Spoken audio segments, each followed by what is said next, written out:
जय हिंद साथियों।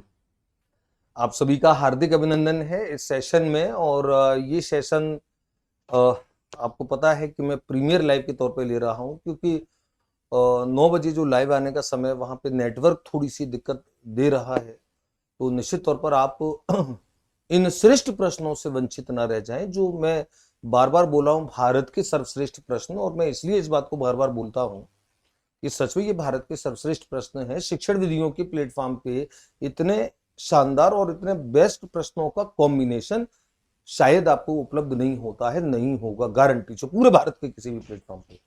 और कुछ प्रश्न ऐसे हैं जो रिपीटेड हो सकते हैं, लेकिन उनकी व्याख्या जब विस्तृत और ढंग से होती है तो वो ज्यादा समझ में आते हैं। तो निश्चित तौर पर कुछ प्रश्न बिल्कुल नवीन और मौलिक मैं लेकर के आता ही हूं, जो कभी किसी प्लेटफॉर्म पर नहीं होते। और कुछ प्रश्न ऐसे भी होते हैं जो कॉमन हो सकते हैं, लेकिन उनकी व्याख्याएं दृढ़ मजबूत होनी चाहिए, दमदार होनी चाहिए, जिससे आपके दिमाग में अच्छी से बात बैठे। तो हम लोग इस सेशन को शानदार तरीके से लेंगे। पहले सेशन को डाली हुई मुझे 8 घंटे नहीं हुए और 3-3.5 हजार से ऊपर उसके व्यूज आ गए। ये आपका प्रेम दर्शाता है। मुझे बहुत ज्यादा व्यूज की दरकार कभी होती नहीं है, लेकिन हाँ, श्रेष्ठ सेशन श्रेष्ठ बच्चों तक पहुंचे जो सच में तैयारी करके, गंभीर तैयारी करके अपना एक लक्ष्य संजोए हुए है एग्जाम को क्रैक करने का। चलिए विद्यार्थियों, अगेन एक शानदार सेशन आपके लिए मौजूद है और बहुत अच्छे प्रश्न हैं। और आप जिस समय इस सेशन को देख रहे होंगे, मुझे फिर ये रिकॉर्ड करके प्रीमियर लाइव करना होता है, क्योंकि संवाद जो है वो अपना पूरा फोकस हो जाता है कंटेंट पर। लाइव में हालांकि कुछ अलग चीजें हैं, रिकॉर्डेड प्रीमियर में एक अलग चीजें हैं। चलिए हम लोग देखते हैं। हमारा उद्देश्य कुल मिलाकर के शानदार प्रश्नों से और उनकी व्याख्याओं से रूबरू होना है। और इस सेशन में अगेन आप बहुत अच्छे प्रश्न देखने वाले हैं। पहला प्रश्न है, अवबोध स्तर के लिए कौन सा एक कथन असत्य है। हमने पिछले सेशन में, जो बच्चे नए सेशन से जुड़े हैं वो बच्चे, इसका पार्ट 1, जो ये शिक्षण विधियों का पार्ट 2 है, आप देख रहे हैं, ये शिक्षण विधियों का पार्ट 2 है। इससे पहले शिक्षण विधि का पार्ट 1 और उससे पहले राष्ट्रीय शिक्षा नीति 2020 के, आरटीए अधिनियम 2009-2011 के, उसके अलावा शैक्षिक परिदृश्य के शानदार रिवीजन के वीडियो, सबके लिंक मैंने इसमें दे रखी है। आप सभी के लिंकों का देख करके आप चैनल पे जाकर के सब्सक्राइब कर सकते हैं, चैनल को, वहां जाकर के आप देख सकते हैं। चलिए पहला प्रश्न, अवबोध स्तर के लिए कौन सा एक कथन असत्य है। यह स्मृति स्तर तथा चिंतन स्तर के मध्य की अवस्था है। अवबोध स्तर तो स्मृति स्तर सबसे निचले स्तर पे होता है, चिंतन स्तर सबसे उच्च स्तर पे होता है। 100% बिल्कुल करेक्ट आंसर है। ये मध्य की अवस्था होती है दोनों स्तरों की। तो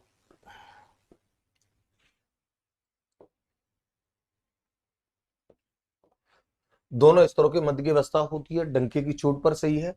इस स्तर के शिक्षण का उद्देश्य बालकों की समझ का विकास करना होता है। डंके की चोट पर अवबोध स्तर का उद्देश्य यही होता है कि समझ का विकास हो। यह प्राथमिक स्तर के लिए अत्यंत उपयोगी है। ये ऑब्जेक्शन है हमको इस कथन पर। प्राथमिक स्तर के लिए स्मृति स्तर, विचारहीन स्तर जिससे बोलते हैं, वो उपयोगी होता है। इस स्तर के शिक्षण में शिक्षक तथा विद्यार्थी दोनों सक्रिय रहते हैं। बिल्कुल, अवबोध स्तर में दोनों सक्रिय रहते हैं। करेक्ट विकल्प होगा, ये कथन असत्य होगा, क्योंकि ये प्राथमिक स्तर के लिए नहीं होता, माध्यमिक स्तर के लिए उचित माना जाता है। तो अवबोध स्तर के से जुड़े महत्वपूर्ण फैक्ट क्या है, ये आपको समझना बड़ा जरूरी है। ये सारे के सारे प्रश्न परीक्षा में पता नहीं कहां से कब कौन सा प्रश्न कनेक्ट हो जाए, तब फिर आपको इन प्रश्नों की याद आएगी। अगला प्रश्न है, अवबोध स्तर के शिक्षण के लिए कौन सा एक कथन सत्य होगा। अगेन अवबोध के लिए फिर अगेन एक और सत्य सत्य का प्रश्न, लेकिन विकल्प दूसरों के साथ। यह शिक्षक केंद्रित होता है, इसको ध्यान रखो। इस पे ऑब्जेक्शन है हमको, क्योंकि शिक्षक केंद्रित हमने स्मृति स्तर को बोला है। इसे इस स्तर के मूल्यांकन में वस्तुनिष्ठ प्रश्नों के साथ साथ लघुत्तरात्मक प्रश्नों का भी समावेश होता है। ये बिल्कुल सही है। जिन बच्चों ने अवबोध स्तर को पढ़ा है, मैंने शिक्षण के तीनों स्तर विस्तार से बताए हैं, तो वस्तुनिष्ठ के साथ साथ लघुत्तरात्मक प्रश्नों का भी समावेश होता है। चिंतन स्तर में निबंधात्मक का समावेश होता है, क्योंकि निबंधात्मक से वहां चिंतन स्तर के आलोचनात्मक दृष्टिकोण को उसका पता लगता है। इस शिक्षण में विद्यार्थियों को स्वतंत्र अनुक्रिया करने, अनुप्रिया नहीं, अनुक्रिया करने तथा तर्क करने की स्वतंत्रता नहीं होती। कि कौन सा, अच्छा कौन सा एक कथन सत्य पूछा है, ध्यान रखो, यहां असत्य नहीं पूछा, सत्य पूछा है। तो यह शिक्षक केंद्रित होता है। ये तो कौन सा सत्य है, इसका मतलब 3 असत्य है। प्रश्न को वापस पढ़ो, जिसको मैं गलती कर बैठा हूं, तो मैं सोच रहा था असत्य पूछा है, सत्य पूछा है, इसका मतलब सत्य पूछा है, मतलब 3 असत्य है। तो यह शिक्षक केंद्रित होता है, ये असत्य है, बिल्कुल ध्यान रखो, ये असत्य है, क्योंकि शिक्षक केंद्रित नहीं होता है। इसमें शिक्षक विद्यार्थी दोनों सक्रिय होते हैं। इस स्तर के मूल्यांकन में वस्तुनिष्ठ प्रश्नों के साथ साथ लघुत्रात्मक, ये बिल्कुल सही है। इस शिक्षण में विद्यार्थी को स्वतंत्र अनुक्रिया करने तथा तर्क करने की स्वतंत्रता नहीं होती, गलत है, क्योंकि होती है। तभी तो मैं सोच रहा था कि असत्य दूसरा आ गया तो मैं एकदम गड़बड़। इस शिक्षण स्तर में स्मृति स्तर निहित नहीं होता, गलत होता है। अवबोध स्तर में स्मृति स्तर निहित होता है और चिंतन स्तर में स्मृति और अवबोध दोनों स्तर निहित होते हैं, ये ध्यान रखेंगे। तो ये भी कथन गलत है, ये भी कथन गलत है। सही कथन एकमात्र यही है, प्रश्न सही पूछा है, सत्य पूछा है। इस स्तर में मूल्यांकन जो किया जाता है अवबोध स्तर पे, वह वस्तुनिष्ठ के साथ साथ, आपको पता है स्मृति स्तर में केवल वस्तुनिष्ठ प्रश्न होते हैं, अवबोध स्तर में वस्तुनिष्ठ के साथ साथ लघुत्रात्मक प्रश्नों का भी समावेश होता है। अगेन एक प्रश्न था, और हर्बर्ट की पंचपदी प्रणाली का एक पद नहीं है। आपको पता है हर्बर्ट की पंचपदी प्रणाली की जो 5 पद है, प्रस्तावना, प्रस्तुतिकरण, प्रस्तावना होता है, प्रस्तुतिकरण होता है, अन्वेषण नहीं होता है। अन्वेषण मॉरिसन का एक पद है, मॉरिसन का प्रथम पद है। सामान्यीकरण होता है। प्रस्तावना, प्रस्तुतिकरण, सामान्यीकरण, प्रस्तावना, प्रस्तुतिकरण, तुलना, सामान्यीकरण,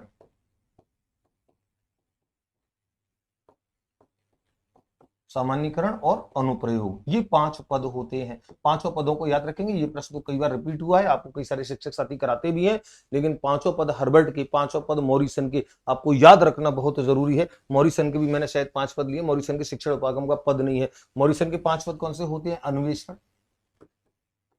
प्रस्तुतिकरण, आत्मसातकरण, आत्मसातकरण,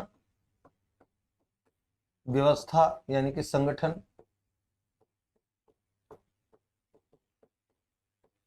और वर्णन, ये 5 होते हैं। और प्रश्न पूछ रहा है कि मॉरिसन का एक पद नहीं है, अन्वेषण होते ही होता है, प्रस्तुतिकरण होते ही होता है, आत्मसातकरण होते ही होता है, तुलना नहीं होता है। तुलना हर्बर्ट का है, तुलना हर्बर्ट का है।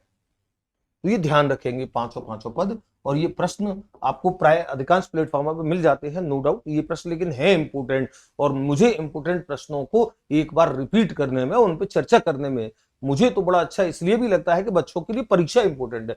कुल मिलाकर के मेरा या मेरे सभी शिक्षक साथी जो अलग अलग प्लेटफॉर्म से पढ़ा रहे हैं, सबका उद्देश्य तो यही होता है कि आपका पेपर अच्छा हो। ये अलग बात है कि सब अपने उस उद्देश्य में किस किस तरीके से प्रस्तुतिकरण करते हैं। मेरा अलग तरीका हो सकता है, उन सम्मानित साथियों का अलग हो सकता है, वो एक अलग पैटर्न है, उसकी बात नहीं है। लेकिन कुल मिलाकर के ऐसे प्रश्न जो इंपोर्टेंट है, भले रिपीट हो रहे हैं, वो आपको ध्यान में रखने ही रखने हैं। अगला प्रश्न है अवबोध स्तर के शिक्षण उपागम के, ये दोनों प्रतिपादक भी याद रखेंगे। स्मृति स्तर का आपने याद रखा था हर्बर्ट, अवबोध स्तर के हर्बर्ट, ब्लूम, हंट, मॉरिसन इसके हैं। और चिंतन स्तर के जो है, चिंतन स्तर के शिक्षण उपागम के प्रतिपादक है हंट। आपको ये तीनों याद रखने हैं, हर्बर्ट स्मृति स्तर, मॉरिसन अवबोध स्तर, और हंट चिंतन स्तर। तो प्रतिपादक कौन है ये आपको ध्यान रखना है, पद क्या है हर्बर्ट के और मॉरिसन के, विशेष तौर पर ये आपको ध्यान रखना है। चलिए अगला प्रश्न श्रेष्ठ प्रश्न है, बहुत अच्छा प्रश्न है। चिंतन स्तर के शिक्षण उपागम के संबंध में एक कथन असत्य होगा, ये मेरा बनाया प्रश्न है, बड़ा अच्छा प्रश्न है। इस स्तर के शिक्षण का उद्देश्य बालकों में स्वतंत्र चिंतन, सृजनात्मकता तथा आलोचनात्मक दृष्टिकोण का विकास करना तथा समस्या समाधान की योग्यता का विकास करना होता है। ढोल बजा करके, गाजे बाजे बारात के साथ, ये सही है। यह उच्च माध्यमिक स्तर के लिए उपयोगी, बिल्कुल 100%। चिंतन स्तर के शिक्षण उपागम का प्रयोग उच्च माध्यमिक स्तर पर किया जाता है, क्योंकि इसी स्तर के बच्चे ये सब कर पाते हैं, जहां पे स्वतंत्र चिंतन, सृजनात्मकता, आलोचनात्मक दृष्टिकोण, ये सब उसी स्तर के बच्चों से अपेक्षा रखते हैं। प्राथमिक उच्च प्राथमिक स्तर से नहीं कर सकते हैं। इस स्तर के शिक्षण में स्मृति तथा अवबोध दोनों स्तर निहित होते हैं, ढोल बजा करके सही है। और इस स्तर के मूल्यांकन के लिए वस्तुनिष्ठ प्रश्न सर्वश्रेष्ठ माने जाते हैं, गलत। वस्तुनिष्ठ प्रश्न सर्वश्रेष्ठ नहीं माने जाते हैं, इस स्तर के लिए निबंधात्मक सर्वश्रेष्ठ माने जाते हैं। और आप समझ रहे हो निबंधात्मक क्यों सर्वश्रेष्ठ माने जाएंगे, क्योंकि बच्चे का चिंतन किस लेवल का। अगर आप वस्तुनिष्ठ प्रश्नों से परीक्षा लेंगे चिंतन स्तर वाले उच्च माध्यमिक स्तर के बच्चों की, तो ये पता नहीं लग पाएगा कि उनका दृष्टिकोण क्या है, उनके अंदर चिंतन किस स्तर का है। तो आपको निबंधात्मक प्रश्नों का समावेश आपको करना होता है। बहुत अच्छा प्रश्न है, ये ध्यान रखेंगे, चिंतन स्तर से जुड़ा। और अगेन एक प्रश्न, अच्छा ये योजना निर्माण से संबंधित है। योजना निर्माण जहाँ पे मैंने इसमें इकाई योजना, पाठ्य योजना, वार्षिक योजना से जुड़े कुछ अच्छे प्रश्न लिए हैं, वो आपको बड़े काम आएंगे और सारी शिक्षण विधियों में बड़े काम आएंगे। बहुत अच्छे प्रश्न है। शिक्षण अधिगम प्रक्रिया में योजना निर्माण का अत्यधिक महत्व है। क्यों? योजना निर्माण पाठ्यक्रम को समय। अच्छा आप देखो, ये इस एक ऐसा प्रश्न जिसके चारों विकल्प सही हैं, कम या ज्यादा, लेकिन है सही। योजना निर्माण पाठ्यक्रम को समय पर पूर्ण कराने में सहायक है, ये बिल्कुल आपको सही लगेगा और होता भी है। योजना निर्माण करके पढ़ाते हो तो पाठ्यक्रम समय पर पूर्ण होता है। शिक्षक प्रशिक्षण में योजना निर्माण के महत्व को बताया गया है, ये भी सही है, बताया ही जाता है आपको। बीएससी बीएड करते हैं, निश्चित लक्ष्य प्राप्त करने का सर्वोत्तम साधन है और योजना निर्माण से शिक्षक तनाव मुक्त रहकर कार्य करता है। ये थोड़ा सा आपको कम सही लगेगा, लेकिन ये दोनों आपको सही लगेंगे। लेकिन प्रश्न ये नहीं है योजना निर्माण का मूल उद्देश्य क्या है। योजना निर्माण का मूल उद्देश्य, अब जैसे मैं अगर एक प्रश्न बोलूं कि हेलमेट लगाने का महत्व क्या है। अब आप कोई बच्चा कह रहा है कि सर वो चालान होने से बचाता है, तो बात तो सही है, चालान होने से बचाती है। एक बच्चा कह रहा है कि सर वो हवा से, धूल से, पानी से बचाता है, बात ये भी सही है। लेकिन क्या हेलमेट इसलिए थोड़ी पहनती है कि धूल से, हवा से, पानी से बचे, चालान से बचे? नहीं, हेलमेट का मूल उद्देश्य है कि आपके सिर की सुरक्षा हो, किसी भी मिस हैपनिंग में, कोई ईश्वर ना करे कोई ऐसी दुर्घटना हो, वहां पे आपकी रक्षा करे सिर की, वो उसको सुरक्षा प्रदान करना मुख्य उद्देश्य है। और ध्यान रखो, शिक्षा अधिगम प्रक्रिया में योजना निर्माण, चाहे वो इकाई योजना हो, पाठ्य योजना हो, कोई सी योजना हो, निश्चित लक्ष्य प्राप्त करने का सर्वोत्तम साधन होता है, ये सबसे सशक्त विकल्प है। तो मैंने कहा कि कई सारे प्रश्न जब ऐसे आते हैं जिसमें आपको एक से अधिक सही लगती है, वहां पे आपको ये निर्णय लेना होता है कि सशक्त कौन सा है, ये सशक्त विकल्प है। अगला प्रश्न है, शिक्षण योजना बनाने में निम्न में से किस तथ्य को दृष्टिगत रखना सबसे कम महत्वपूर्ण होगा। जब आप योजना बनाएंगे शिक्षण की तो कुछ तथ्यों को ध्यान में रखते हैं, कौन सा एक तथ्य ऐसा है जिसको ध्यान में न रखा जाए तो आपका काम चलेगा, यानी कि सबसे कम महत्वपूर्ण है। महत्व के हिसाब से अगर हम उनकी हायरार्की बनाए, सोपान बनाए, तो सबसे कम महत्वपूर्ण, क्या, कितना और कैसे पढ़ाना है, ये योजना का बिल्कुल आवश्यक अंग होगा। क्या पढ़ाना है, कितना पढ़ाना और कैसे पढ़ाना है, कैसे में सारी विधियां, सारे तरीके आपके आएंगे, ये योजना का सबसे महत्वपूर्ण अंग होता है। शिक्षण हेतु किन सहायक सामग्रियों का उपयोग करना उचित रहेगा, 100%। ये योजना का बड़ा प्रमुख बिंदु होता है कि आपको जो अवधारणा प्रस्तुत करनी है उसे किन शिक्षण सहायक सामग्रियों के माध्यम से और श्रेष्ठतम तरीके से प्रस्तुत किया जाएगा। मूल्यांकन कब करना है तथा उसकी प्रावधियां क्या होंगी, डंके की चोट पर, यह भी बड़ा महत्वपूर्ण होता है। योजना निर्माण में मूल्यांकन कब होगा, कैसे होगा, उसकी प्रावधियां क्या होंगी, ये सब आपको तय करना होता है। विद्यालय का समय विभाग चक्र क्या है। इन चारों में से अगर आप रेटिंग करेंगे, सबसे कम रेटिंग आप इसको करेंगे, इसको सबसे कम महत्व देंगे। बहुत अच्छा प्रश्न है ध्यान को, और ये मैंने बनाया, ये भी प्रश्न आपको कहीं भी एज इट इज कहीं मिल जाए, गारंटी है, गारंटी है। अच्छा प्रश्न, लेकिन ध्यान रखेंगे ये योजना से संबंधित बड़ा अच्छा प्रश्न है। मैं बैठ करके अध्ययन करता हूं, अध्ययन करके फिर उसमें से क्या प्रश्न बन सकता है ये चिंतन करके प्रश्न निकालता हूं। अगला प्रश्न है, योजना निर्माण का सही क्रम होगा। ये मैं पहले भी कई बार चर्चा कर चुका हूं, मेरे कई सम्मानित साथियों ने थोड़ा सा क्रम गलत बता दिए थे, मैंने 1000 बार का। सबसे पहले वार्षिक योजना बनती है, उसके बाद इकाई योजना बनती है, सबसे अंत में पाठ्य योजना बनती है। वार्षिक योजना जो संपूर्ण सत्र के लिए होती है, इकाई योजना जो कुछ समान प्रकृति के थीम का, समान प्रकृति के पाठों का समुच्चय होता है, और दैनिक पाठ्य योजना जो एक कालांश की होती है। क्रम होता है, सबसे पहले वार्षिक योजना बनेगी, उसके बाद इकाई योजना और उसके बाद दैनिक पाठ्य योजना। और ये डंके की चोट पे ये सही क्रम है। 70 साल से भारत जब से आजाद हुआ है तब से यही क्रम पढ़ाया जा रहा है। चलिए अगला प्रश्न है, निम्न में से किस विधि को बालकों को अनुसंधानकर्ता के रूप में विकसित करने की दृष्टिकोण से श्रेष्ठ विधि। अब मैंने कुछ विधियों के प्रश्न लिए, शिक्षण विधियों के, और अच्छे प्रश्न हैं, आपको बड़े मजा आएगा और अच्छे इंपोर्टेंट तरीके से। फिर मैंने जो भले सरल भी हो लेकिन बड़े इंपोर्टेंट ऐसे भी लिए हैं प्रश्न, और ये सारे प्रश्न बड़े महत्वपूर्ण है, हर प्रश्न इसका बड़ा महत्वपूर्ण है। किस विधि को बालकों को अनुसंधानकर्ता, एक विधि के लिए कहा गया कि ये बालकों को अनुसंधानकर्ता के रूप में विकसित करने की सर्वश्रेष्ठ विधि, वो कौन सी विधि है। क्या प्रायोजना विधि है, ह्यूरिस्टिक है, आगमन है, प्रयोगशाला है। और ध्यान रखो, ह्यूरिस्टिक विधि जो है, ह्यूरिस्टिक विधि या जिसे हम अनुसंधान विधि भी कहते हैं, जिसे हम अन्वेषण विधि भी कहते हैं, सबसे श्रेष्ठ मानी जाती है। ह्यूरिस्टिक विधि को 3-4 चीजों के लिए बड़ा याद रखना है आपको। अनुसंधानकर्ता के रूप में विकसित करने वाली, क्रांतिक अभिवृत्ति यानी कि क्रिटिकल अप्रोच यानी कि आलोचनात्मक दृष्टिकोण विकसित करने वाली सर्वश्रेष्ठ विधि, प्रतिभाशाली विद्यार्थियों के लिए सर्वश्रेष्ठ विधि। ये कुछ 3-4 बिंदु बड़े इंपोर्टेंट है जो ह्यूरिस्टिक विधि से जुड़े रहते हैं। तो ह्यूरिस्टिक विधि करेंगे, अनुसंधानकर्ता के रूप में जोड़ने वाली विधि। अगला प्रश्न है, बालकों को कम से कम, ये प्रश्न तो परीक्षा में कई बार आ चुका है, बड़ी इंपोर्टेंट परिभाषा है ये, कि बालकों को कम से कम बताया जाए तथा अधिक से अधिक खोजने हेतु प्रेरित किया जाए। लेकिन प्रश्न आया था कि ये कथन किस विधि के लिए कहा गया है। मैंने 2 प्रश्नों को मिलाकर के एक प्रश्न बना दिया है कि ये कथन ह्यूरिस्टिक विधि के लिए कहा गया, ये कथन किसका है। तो यहां से दो चीज क्लियर होंगी कि पहली बात तो ये कथन कि बालकों को कम से कम बताया जाए, अधिक से अधिक खोजने के लिए प्रेरित किया जाए, ये कथन ह्यूरिस्टिक विधि के लिए है, ये ध्यान रखेंगे। और दूसरा ये कथन किसका है, ये परिभाषा आपको पता करनी है, Herbert Spencer, Henry Armstrong, John DV, Kilpatrick. आपको पता है कि ह्यूरिस्टिक विधि के प्रतिपादक हेनरी आर्मस्ट्रांग है, लेकिन ये कथन हेनरी आर्मस्ट्रांग का नहीं है, ये हर्बर्ट स्पेंसर की परिभाषा है। हेनरी आर्मस्ट्रांग का कथन है ह्यूरिस्टिक विधि के बारे में कि ह्यूरिस्टिक विधि को एक ऐसी विधि के रूप में देखा जा सकता है जो बालकों को एक श्रेष्ठ अनुसंधानकर्ता के रूप में विकसित करती है। तो श्रेष्ठ है हर्बर्ट स्पेंसर, श्रेष्ठ नहीं, यही इसका सही उत्तर है। श्रेष्ठ तो क्या है, चलिए इस परिभाषा को याद रखेंगे, इस कनेक्ट बनाए रखेंगे कि बालकों को कम से कम बताया जाए, अधिक से अधिक खोजने के लिए प्रेरित किया जाए, ये कथन ह्यूरिस्टिक विधि के लिए है। चलिए, और हर्बर्ट स्पेंसर ने कहा है ह्यूरिस्टिक विधि के लिए एक गलत कथन है। अब ह्यूरिस्टिक विधि से जुड़े कुछ अच्छे प्रश्न देखो। गलत कथन है यानी कि तीन सही है, तीन सही है। बालकों के क्रांतिक दृष्टिकोण, क्रिटिकल अप्रोच, जिसे ये अंग्रेजी से बोलते हैं क्रिटिकल अप्रोच ऑफ थिंकिंग, यानी कि आलोचनात्मक दृष्टिकोण, चिंतन में आलोचनात्मक दृष्टिकोण।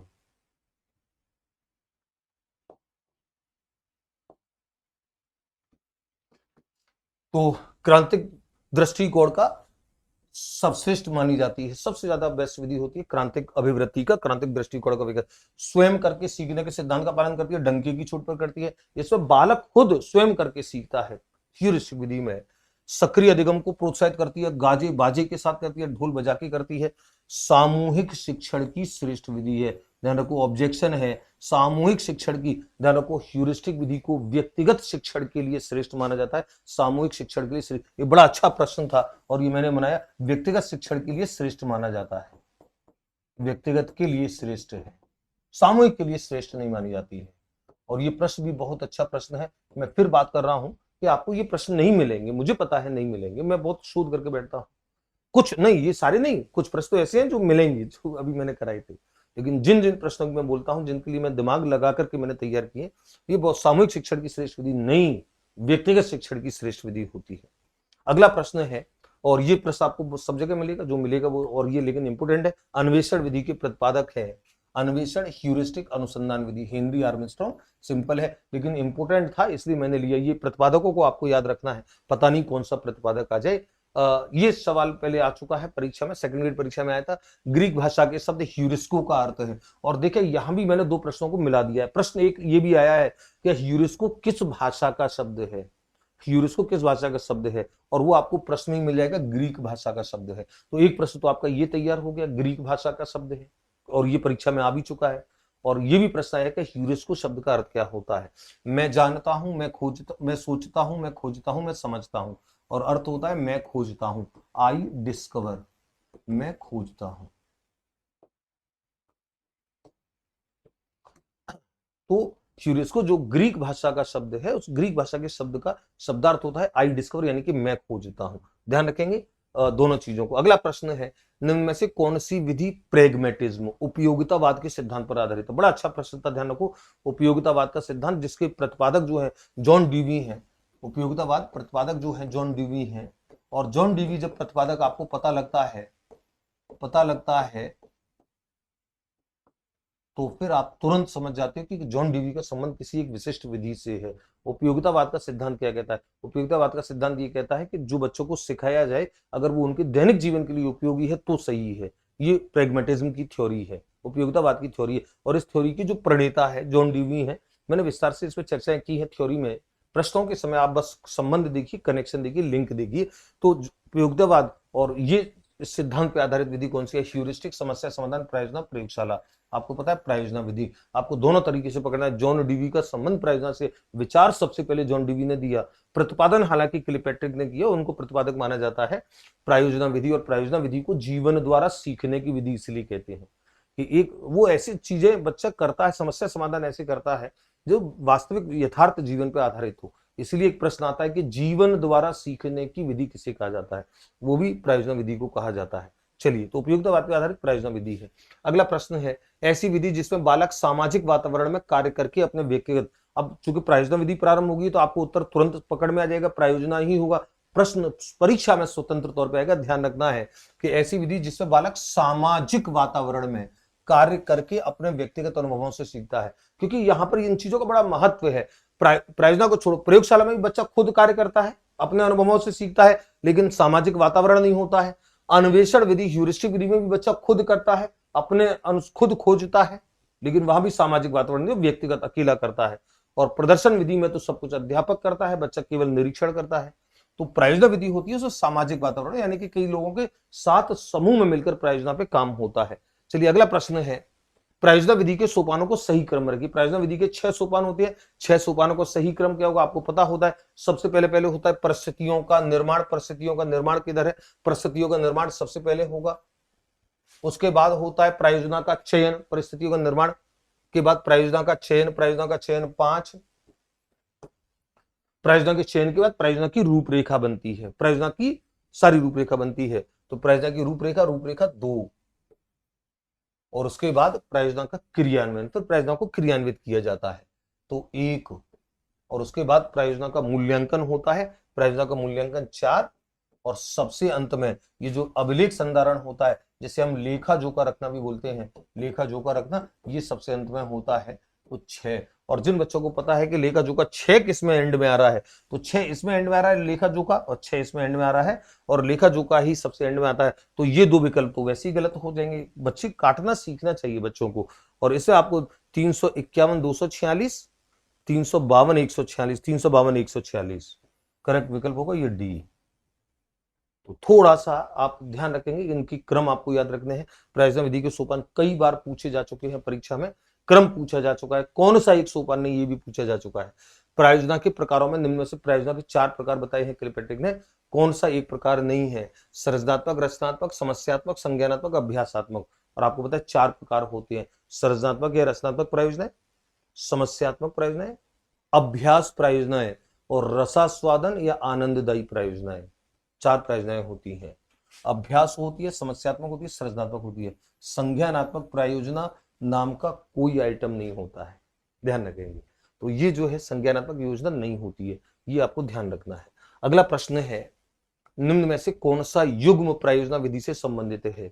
क्लिपेट्रिक Herbert, Kilpatrick Armstrong, John Dewey Armstrong, John Dewey Kilpatrick. और आपको पता है कि जॉन डीवी, अभी हमने बात भी की थी, प्रायोजना विधि से जुड़े जो 2 नाम हैं, जॉन डीवी और क्लिपेट्रिक, ये है। जॉन डीवी ने सर्वप्रथम विचार प्रस्तुत किया, क्लिपेट्रिक ने इसे संगठित रूप में एक विधि के रूप में प्रतिपादित किया। ये प्रतिपादक है, ये विचार सबसे पहले, और इसीलिए प्रायोजना विधि को कई बार ड्यूवी क्लिपेट्रिक उपागम भी बोलते हैं। आप देखेंगे ड्यूवी क्लिपेट्रिक उपागम, क्लिपेट्रिक उपागम, तो ये प्रायोजना विधि के लिए कहा जाता है। ध्यान रखेंगे ड्यूवी और क्लिपेट्रिक ये 2 युग्म है, ये इनसे संबंधित है। तो क्लिपेट्रिक, जॉन डीवी यहाँ पर है, क्लिपेट्रिक यहाँ पर है, क्लिपेट्रिक यहाँ पर है, तो कंफ्यूज नहीं होना है, दोनों का जोड़ा याद रखा जाएगा। अगला प्रश्न है, पाठ्यक्रम की किसी थीम पर निर्मित पाठों का समुच्चय, पाठ्य वस्तु का समुच्चय, पाठों का समुच्चय, पर्टिकुलर किसी थीम पर, यानी कि अवधारणाओं का एक ऐसा समुच्चय लिया जाए जिसमें अवधारणाएं उभयनिष्ठ हो और वो समग्रता के साथ बच्चा सीखे। इसको कहते हैं थीम पर निर्मित पाठों का समुच्चय। उसे क्या कहा जाता है, पाठ्य योजना कहा जाता है, इकाई योजना, वार्षिक योजना, और इनमें से कोई नहीं। आपको पता है इकाई योजना इसी को कहते हैं, ये परिभाषा ही है, ये परिभाषा ही है कि किसी थीम पर, पाठ्यक्रम की किसी थीम पर आधारित पाठों का समुच्चय, कुछ विषय वस्तु का समुच्चय, पाठ्य वस्तु का समुच्चय इकाई कहलाता है, ये परिभाषा है। और इकाई योजना को आपने पढ़ा है, मॉरिसन की इकाई योजना मैंने बहुत विस्तार से समझाई है कोर्स में, वहां पे आपको पता है इकाई योजना में समान प्रकृति की पाठ्य वस्तु को संगठित करके फिर बच्चों तक प्रस्तुत किया जाता है। और ये 2 या 2 से अधिक कालांश, कम से कम 2 या 2 से अधिक कालांश की होती है। पाठ्य योजना केवल 1 कालांश की होती है। पाठ्य योजना हमेशा केवल एक प्रकरण पे बनेगी, और उसके अंदर 1 से अधिक प्रकरण नहीं होंगे। 1 से अधिक दूसरा प्रकरण होगा तो उसकी पाठ्य योजना दूसरी होगी। पाठ्य योजना केवल एक प्रकरण से जुड़ी होती है। इकाई योजना में 1 से अधिक प्रकार की पाठ्य वस्तु को, प्रकार की नहीं, 1 से अधिक पाठ्य वस्तु को लिया जाता है, उनका थीम एक होती है, उनका जो तार्किक क्रम होता है वो एक जैसा होता है। चलिए, तो इकाई योजना कहते हैं।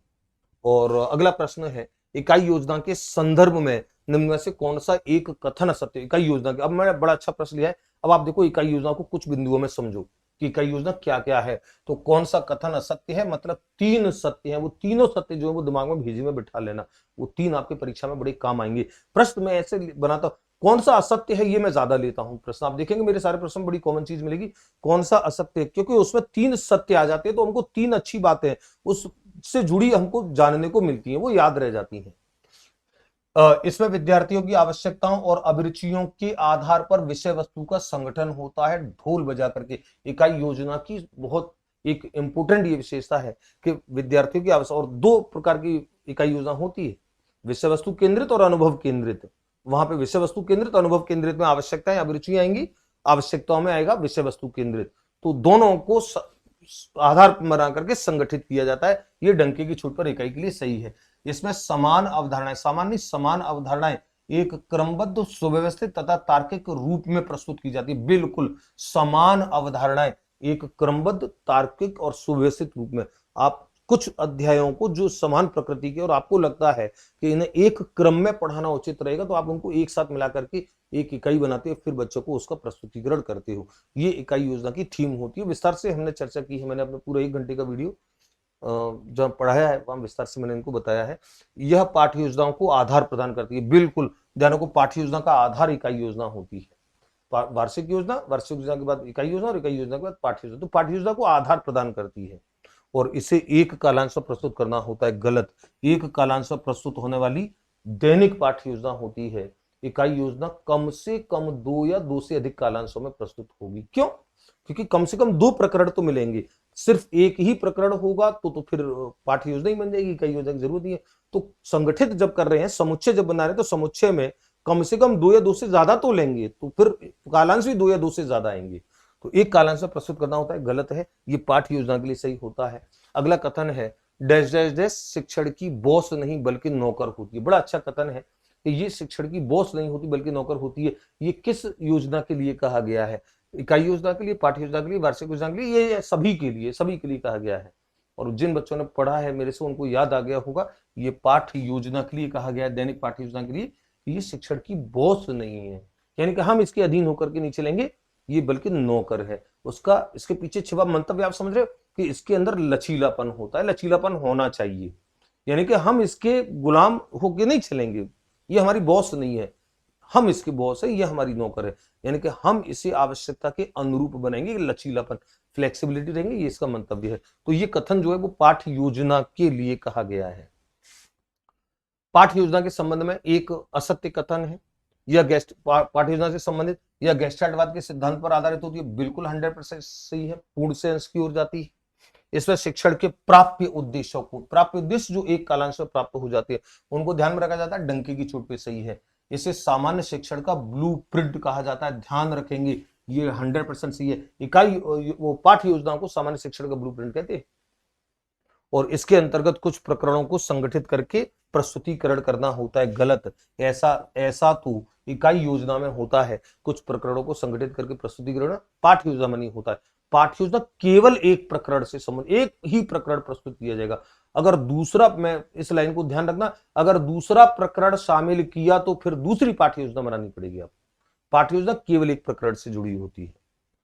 और लास्ट प्रश्न है इस सेशन का, वार्षिक योजना के संबंध में कौन सा कथन, वार्षिक योजना के लिए कौन सा कथन उचित नहीं है?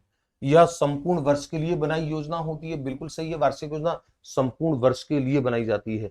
यह प्रत्येक कक्षा और प्रत्येक विषय के लिए पृथक पृथक होती है। प्रत्येक कक्षा और प्रत्येक विषय के लिए पृथक पृथक होती है, ध्यान रखो। वार्षिक योजना, कई बच्चों को ये पता नहीं, बच्चे सोचते हैं कि अध्यापक एक ही वार्षिक योजना बनाएगा। नहीं, अगर आप टीचर बन जाओगे और आपको मान लीजिए 5 अलग अलग कक्षाओं में और 5 अलग अलग विषयों में, भले ही 5 विषय अलग अलग समान भी हो तो आपको 5 योजनाएं बनानी पड़ेंगी, वार्षिक योजना। अगर आपका 10वीं क्लास में 2 विषय पढ़ाने का कालांश है, गणित पढ़ाना है और आपको विज्ञान भी पढ़ाना है, तो गणित की वार्षिक योजना अलग बनेगी, विज्ञान की वार्षिक योजना अलग बनेगी। और अगर आपका गणित 10वीं में गणित है, 9वीं में गणित है, तो 10वीं की वार्षिक योजना अलग, 9वीं की वार्षिक योजना अलग।